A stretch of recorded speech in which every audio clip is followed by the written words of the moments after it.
नमस्कार दोस्तों, स्वागत है आपका हमारे इस चैनल पर। आज हम आपको ले चलते हैं एक ऐसी यात्रा पर जो भारत की आत्मा को छूती है। ये है भारत के मंदिरों की कहानी। वो मंदिर जो सिर्फ पत्थर की इमारतें नहीं बल्कि आस्था, कला और इतिहास का जीवंत संगम है। भारत के चारों कोनों, उत्तर, दक्षिण, पूरब, पश्चिम में बिखरे ये मंदिर सदियों से हमारी संस्कृति की कहानी कह रहे हैं। हर मंदिर की अपनी विशेषता है, अपनी निर्माण शैली है और अपने पीछे एक ऐसा राज है जो आपको हैरान कर देगा। क्या आप जानते हैं कि कुछ मंदिरों को बनाने वाले राजाओं ने एक नहीं कई मंदिर बनवाए, और कुछ मंदिर ऐसे हैं जो एक दूसरे से जुड़े हुए हैं जैसे कोई आध्यात्मिक जाल। तो चलिए अपनी सीट बेल्ट बांध लीजिए, क्योंकि इस वीडियो की यात्रा आपको भारत के सबसे प्रमुख मंदिरों के दिल में ले जाएगी। अगर आपको इतिहास, कला या आध्यात्मिक कहानियां पसंद हैं तो इस वीडियो को अंत तक देखें और लाइक, कमेंट, सब्सक्राइब करना ना भूलें। हमारी यात्रा शुरू होती है भारत के उत्तरी कोने से, जहां हिमालय की गोद में बसा केदारनाथ मंदिर। ये भगवान शिव के 12 ज्योतिर्लिंगों में से एक है और 4 धाम यात्रा का हिस्सा है। उत्तराखंड के रुद्रप्रयाग जिले में 3583 मीटर की ऊंचाई पर बना ये मंदिर अपनी सादगी और आध्यात्मिक शक्ति के लिए प्रसिद्ध है। कहते हैं इसे 8वीं सदी के आदि शंकराचार्य ने पुनर्जनन करवाया था, लेकिन इसकी नींव पांडवों ने रखी थी, जो महाभारत के बाद अपने पापों का प्रायश्चित करने आए थे। मंदिर की निर्माण शैली नागर शैली की है, जो उत्तर भारत में प्रचलित है। इसमें चौकोर आधार और ऊंचा शिखर होता है, जो हिमालय की चोटियों से मेल खाता है। इसकी खास बात यह है कि मंदिर के पत्थर इतने मजबूत हैं कि 2013 की बाढ़ में भी ये अडिग रहा। लेकिन क्या आप जानते हैं, केदारनाथ का एक जुड़ाव है दक्षिण भारत के रामेश्वरम मंदिर से। पांडवों ने ही रामेश्वरम में शिवलिंग स्थापित किया था, जो बाद में 4 धाम का हिस्सा बना। अब चलते हैं भारत के दक्षिणी कोने में, तमिलनाडु के रामेश्वरम मंदिर की ओर। ये भी भगवान शिव का ज्योतिर्लिंग है, जो 4 धाम यात्रा का अहम हिस्सा है। 12वीं सदी में पांडव और चोल वंशों ने इसे भव्य रूप दिया, लेकिन माना जाता है कि इसका शिवलिंग भगवान राम और सीता ने स्थापित किया था। मंदिर की सबसे बड़ी विशेषता है इसका द्रविड़ शैली में बना विशाल गोपुरम और 1200 मीटर लंबा गलियारा, जो दुनिया में सबसे लंबा माना जाता है। द्रविड़ शैली में मंदिर का आकार चौकोर होता है और गर्भगृह के ऊपर पिरामिड नुमा विमाना होता है।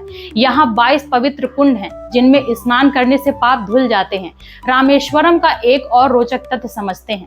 यहाँ के शिवलिंग को हनुमान ने हिमालय से लाकर स्थापित किया था, जो केदारनाथ से इसकी आध्यात्मिक कड़ी को और मजबूत करता है। अब हम पहुँचते हैं भारत के पूर्वी कोने में, ओडिशा के कोणार्क सूर्य मंदिर की ओर। 13वीं सदी में गंग वंश के राजा नरसिंह देव प्रथम ने इसे बनवाया था और ये यूनेस्को विश्व धरोहर स्थल है। इस मंदिर की खासियत है कि इसकी नागर शैली में बना रथ का आकार, जिसमें 12 विशाल पहिए और 7 घोड़े सूर्य देव के रथ को दर्शाते हैं। मंदिर की दीवारों पर बारीक नक्काशी है, जो नृत्य, संगीत और दैनिक जीवन को दर्शाती है। लेकिन एक दुखद कहानी भी है। मंदिर का मुख्य शिखर 19वीं सदी में ढह गया और आज ये खंडहर के रूप में है। फिर भी कोणार्क की कला आज भी दुनिया को हैरान करती है। क्या आप जानते हैं, कोणार्क का एक लिंक है ओडिशा के ही जगन्नाथपुरी मंदिर से। दोनों को गंग वंश ने बनवाया और दोनों ही पूर्वी भारत के सांस्कृतिक धरोहर के प्रतीक हैं।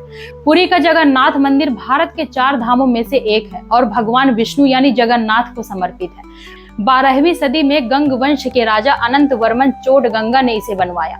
इसकी निर्माण शैली भी नागर शैली की है, लेकिन इसमें ओडिशा की स्थानीय कला का प्रभाव दिखता है।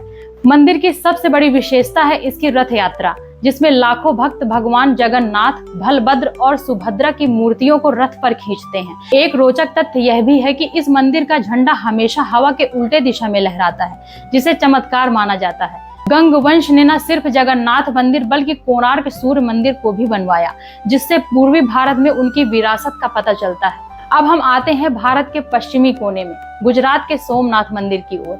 ये भगवान शिव का पहला ज्योतिर्लिंग है और भारत के सबसे प्राचीन मंदिरों में से एक है। माना जाता है कि इसका निर्माण चंद्रदेव ने किया था और इसका जिक्र ऋग्वेद में भी है।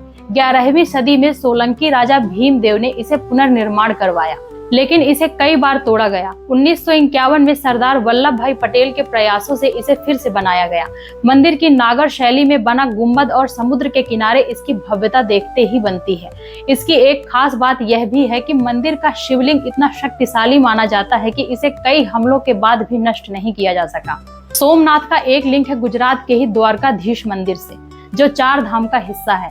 द्वारकाधीश मंदिर गुजरात के द्वारका में भगवान कृष्ण को समर्पित है। माना जाता है कि इसे 2500 साल पहले कृष्ण के परपोते वज्रनाभ ने बनवाया था। इसकी नागर शैली में बनी 5 मंजिल की संरचना और 72 खंभे इसे अनोखा बनाते हैं। मंदिर का ध्वज रोजाना बदलता है और यहाँ की भक्ति का माहौल आपको मंत्रमुग्ध कर देता है। द्वारकाधीश और सोमनाथ दोनों गुजरात की आध्यात्मिक धरोहर के प्रतीक हैं और इनका 4 धाम यात्रा में विशेष महत्व है। अब हम दक्षिण भारत में चोल वंश की विरासत की बात करें। तमिलनाडु के तंजावुर में बृहदेश्वर मंदिर एक ऐसा चमत्कार है जो यूनेस्को विश्व धरोहर स्थल है। 11वीं सदी में चोल राजा राज प्रथम ने इसे बनवाया और ये द्रविड़ शैली का सर्वश्रेष्ठ उदाहरण है। मंदिर का 66 मीटर ऊंचा विमाना दुनिया में सबसे ऊंचा है और इसका शीर्ष 80 टन का एकल पत्थर है। चलिए जानते हैं कैसे उठाया गया ये पत्थर। कहते हैं चोल इंजीनियरों ने 6 किलोमीटर लंबा रैंप बनवाया था।